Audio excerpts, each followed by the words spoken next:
अक्टूबर है और आज महात्मा गांधी जी की और पंडित जवाहरलाल लाल बहादुर शास्त्री जी की जो जन्मदिन है, क्या कहेंगे इसके उपलक्ष्य में? देखिए, ये हमारे देश का सौभाग्य है कि ऐसे ऐसे महान पुरुषों ने हमारे देश में जन्म लिया है और इन लोगों ने इस देश को बदलने का प्रयत्न किया है। लेकिन एक तरफ से हमारे देश का दुर्भाग्य भी है कि हमारे देश का किसान आज सड़क पर बैठा हुआ है, क्योंकि कुछ घटिया सोच वाले व्यक्ति इस देश पे राज कर रहे हैं और वे लोग इनके विचारों को दफन कर रहे हैं। 2 अक्टूबर 2018 की याद है? हाँ, आज 3 वर्ष पूरे हो चुके हैं, क्योंकि उस समय भी इन्होंने कोशिश की थी कि ये लोग किसानों की आवाज़ को दबा दे। उस समय किसान दिल्ली जाना चाहते थे, राजघाट पे जाना चाहते थे, किसान स्थल पे जाना चाहते थे, अपने विचारों को देश तक पहुंचाना चाहते थे।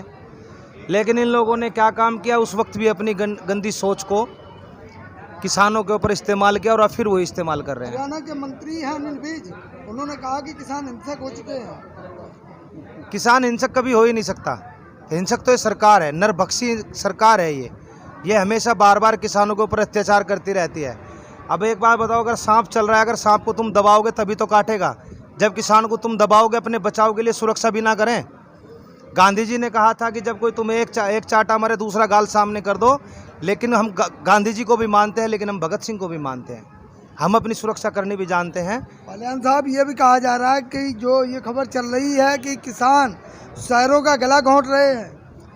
देखिए, वो सुप्रीम कोर्ट का आदेश, अगर सुप्रीम कोर्ट का इतना आदेश मानने वाले लोग हैं तो क्यों नहीं 14 दिन के अंदर हमारा पेमेंट कर देते। सुप्रीम कोर्ट का ही आदेश था, क्यों नहीं उस वक्त कर दिया। और मैं ब्याज के, और वो ब्याज दिलवा दीजिए 4 साल का, कहाँ है वो भी तो सुप्रीम कोर्ट का आदेश है।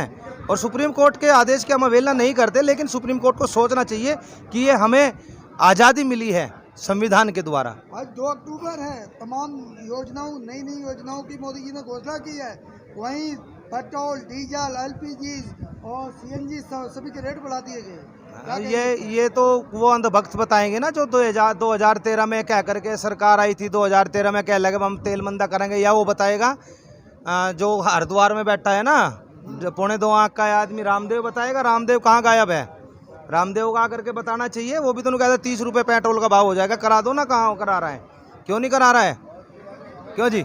और आज तो देश का माहौल ही बदल दिया इन लोगों ने, बर्बाद कर दिया देश को। तो आज आप लोग अनशन पर बैठे हैं? आज हम 1 दिन का अनशन है हमारा, क्योंकि लाल बहादुर शास्त्री जी ने ये कहा था कि भाई एक समय का हम भोजन छोड़ेंगे। तो हमारे देश में बाहर से अनाज आता था और उन्होंने देश में परिवर्तन लाए हैं इस चीज़ से, और बहुत बड़ा बदलाव आया था। क्योंकि सबसे पहले लाल बहादुर शास्त्री जी ने अपनी पत्नी का एक समय का भोजन छुड़वा करके देखा था। बहुत महान व्यक्ति थे, 50 रुपये अपने घर पे देते थे। तो उन्होंने अपनी पत्नी से पूछा, क्या 50 रुपये में तुम्हारे घर का खर्चा चल जाता है? तो उन्होंने बताया कि 50 में से भी मैं बचा लेती हूँ 10 रुपये। तो वे 10 रुपये भी उन्होंने राष्ट्र निर्माण में लगा दिए थे। ऐसे महान व्यक्ति थे। उन्होंने जय जवान जय किसान का नारा दिया था। लेकिन आज किसानों को बर्बाद करने का काम ये भारतीय जनता पार्टी कर रही है, क्योंकि ये किसानों की आवाज़ को नहीं सुन रही है और हमारे गले को दबा करके हमारी आवाज़ को दबाना चाहती है। कभी सुप्रीम कोर्ट का बहाना बना लेती है, तो कभी किसी चीज़ का बहाना बना लेती है, कभी किसानों को हिंसक बताती है। हरियाणा में धान के किसानों का बड़ा हंगामा हो रहा है। देखिए, वहाँ पे वो जो फसल है, ये बोलते हैं हम किसान हितैषी सरकार है, तो क्यों नहीं किसानों की फसल को खरीदते ये लोग? भाई एक बात बताइए, आप लोग 10 दिन बाद खरीदेंगे, 10 दिन पहले खरीदना शुरू करो ना। क्यों नहीं खरीदते आप लोग?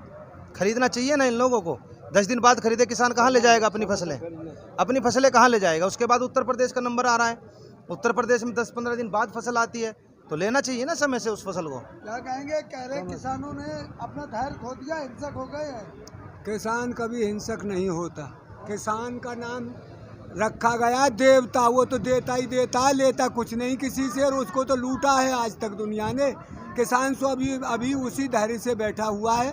और ये आज तो और ही हमारे ऐसे शख्सियत जिनको राष्ट्रपिता महात्मा गांधी कहते हैं, बापूजी कहते हैं, वो सबके एक तरह से बाप थे। देश को जगाया उन्होंने, देश में ऐसी एक शांति प्रिय आंदोलन किया जिससे भारत को आज़ादी मिली। आज का ही दिन लाल बहादुर शास्त्री का जन्मदिन है। दोनों ही बहुत अच्छे और बहुत अच्छे स्वभाव के थे। आज ही हमारा 1918 को ये क्रांति गेट का भी आज के ही दिन हुआ है। तो ये तीनों के देखा है कि हमारे जो लाल बहादुर शास्त्री देश के प्रधानमंत्री थे, ऐसे ऐसे महापुरुष हुए हैं हमारे देश में, जो प्रधानमंत्री की कुर्सी तक पहुँचे।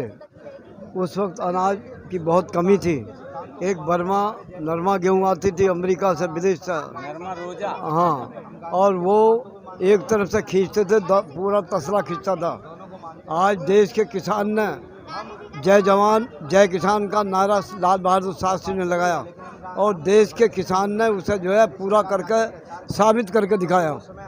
ऐसा समय था, इसलिए हम आज सारे लोग लाल बहादुर शास्त्री ने ये भी नारा दिया था कि एक रोज का उपवास देश का समस्त नागरिक करे तो देश में एक वक्त का अनाज बचने के बावजूद देश का भला होगा।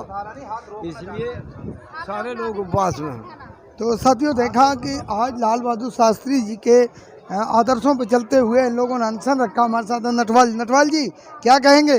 जी, सबसे पहले देशवासियों को दोनों महापुरुषों की जयंती पर बहुत बहुत शुभकामनाएं। जी, पूछिए। आज जो अनशन रखा उसके लिए क्या कहेंगे? जी, ये लाल बहादुर शास्त्री जी ने जब देश के ऊपर आपदा आई थी, अनाज नहीं था देश के अंदर, तो सभी देशवासियों से उन्होंने अपील की थी, जिसका बहुत बड़ा फ़ायदा हुआ था। तो उसी जो एक दिन उपवास रखने की अपील उन्होंने की थी, उन्हीं के विचारों से सहमत होकर हम ये देश को संदेश दे रहे हैं कि सबको अब सप्ताह में, महीने में, 15 दिन में एक बार उपवास ज़रूर करना चाहिए। तो साथियों, देखा ये वो लोग थे जिन्होंने आज अनशन रखा हुआ लाल बहादुर शास्त्री जी के आदर्शों पर चलते हुए, गांधी जी के आदर्शों पर चलते हुए आज का दिन जो है इन्होंने मनाया है गाजीपुर बॉर्डर किसान आंदोलन में। और लगातार आप देख रहे हो हमारे चैनल के माध्यम